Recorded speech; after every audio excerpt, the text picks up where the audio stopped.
नमस्कार दोस्तों, स्वागत है आपका बीएचयू बीए स्टडी चैनल में। तो हम लोग जो महत्वपूर्ण प्रश्न हैं, उनके बारे में चर्चा कर रहे थे।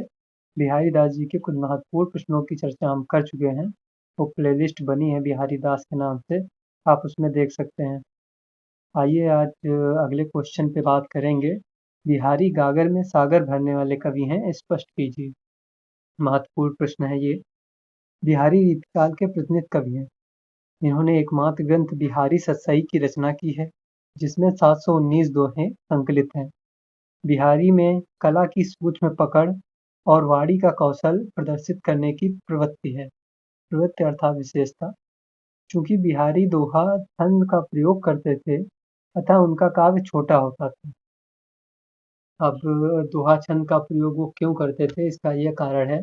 देखिए, उस समय वो लोग दरबारी कवि थे, ठीक है। तो उनका प्रमुख कार्य एक प्रकार से देखा जाए तो रचना करनी नहीं थी, बल्कि एक प्रकार से वो जीवन यापन के लिए यह कार्य करते थे। तो वो राजाओं को खुश करने के लिए काव्य रचनाएं करते थे, ठीक है। तो अब चूंकि कम समय में उनको प्रसन्न करना होता था, जिससे उनको असरफियाँ मिल सकें, इसलिए वो मतलब छोटे काव्य लिखते थे, ठीक है। तो वही बिहारी दास जी का काव्य भी छोटा होता था और अपनी कला कौशल तथा समाहार शक्ति के कारण वह उस दोहे में अधिक बातों का समावेश कर देते थे। इसलिए उनके बारे में यह उक्ति प्रचलित है कि वे गागर में सागर भरने वाले कवि हैं। बिहारी ने कुछ दोहे नीति, ज्ञान और वैराग्य पर लिखे हुए हैं, पर इनकी कविताओं में श्रृंगार रस की प्रधानता अधिक। कुछ विशेषताएं जो बिहारी के दोहे में गागर में सागर भरने का काम करती हैं, वे इस प्रकार हैं। पहला हो जाएगा श्रृंगार रस की प्रधानता। उनके काव्य में श्रृंगार रस की बहुत अधिकता थी, क्योंकि उस समय श्रृंगार रस ही ज़्यादा महत्वपूर्ण था। राजाओं को श्रृंगार ज़्यादा पसंद आता था, ठीक है। तो इसीलिए उन्होंने अपने श्रृंगार रस में अधिक भावों का समावेश किया। श्रृंगार रस की प्रधानता बिहारी ने बिहारी सतसई के मंगलाचरण में श्रृंगार रस की नायिका राधा की स्तुति से प्रारंभ किया है। मेरी भव बाधा हरो, राधा नागर सोय, जा तन की झाई परय, श्याम हरिद्युति होय।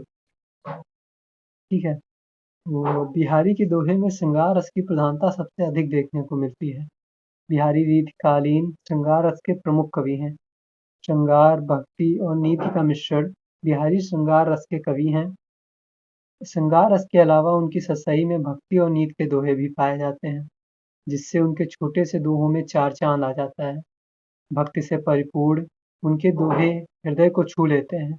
इसे हम इस दोहे के माध्यम से आंक सकते हैं। यह अनुरागी चित्त की गति समझे न कोय, ज्यों ज्यों बूढ़े श्याम रंग, त्यों त्यों उज्ज्वल होय। ठीक है। तो देखिए कि किस प्रकार उन्होंने एक छोटे से दो पंक्तियों के दोहे में कितना अधिक भाव भर दिया है, ठीक है। तो उन्होंने राधा और श्री कृष्ण की भक्ति भी अपने दोहों के माध्यम से की है।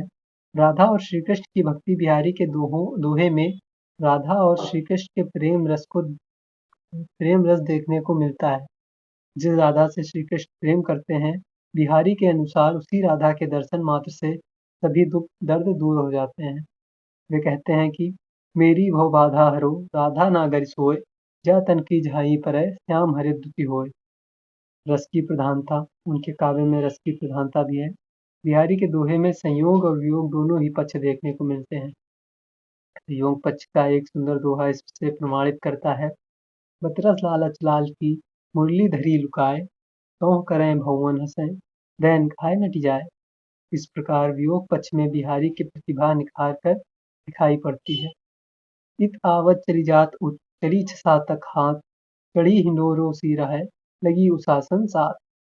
बिहारी की भाषा शैली, भाषा का भी एक महत्वपूर्ण पक्ष इसमें है कि आप किस प्रकार अपने भाषा का प्रयोग करके अपने दोहों में भावों का समावेश करते हैं, ठीक है। तो बिहारी की भाषा शैली, बिहारी की भाषा ब्रज भाषा है। ब्रज भाषा का जैसा मंझा और निखरा रूप बिहारी की कविता में पाया जाता है, वैसा किसी भी दोहे में नहीं दिखाई देता। इनकी भाषा में शब्दों की तोड़ मरोड़ भी कम पाई जाती है।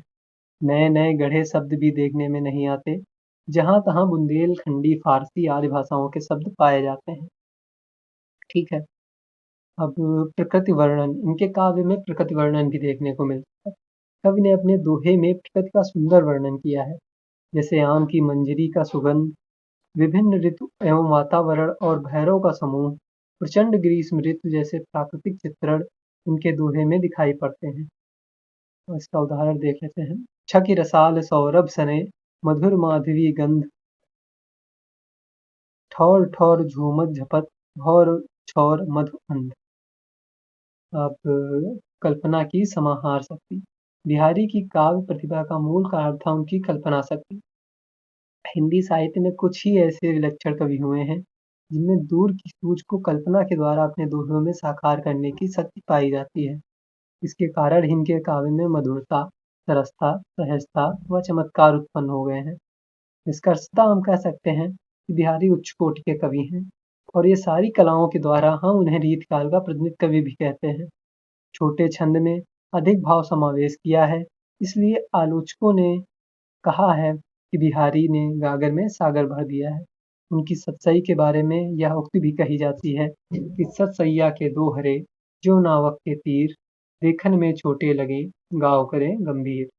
तो आपके इस प्रश्न का उत्तर भी कंप्लीट हो गया है। तो अब बिहारी दास जी का एक और महत्वपूर्ण प्रश्न बचा है। उसको कंप्लीट करने के बाद हम लोग कबीरदास जी के महत्वपूर्ण प्रश्नों के बारे में चर्चा करेंगे। आप लोगों की परीक्षा भी आ रही है, तो मैं चाहता हूँ कि जल्दी से जल्दी आपका कोर्स कंप्लीट हो जाए। धन्यवाद।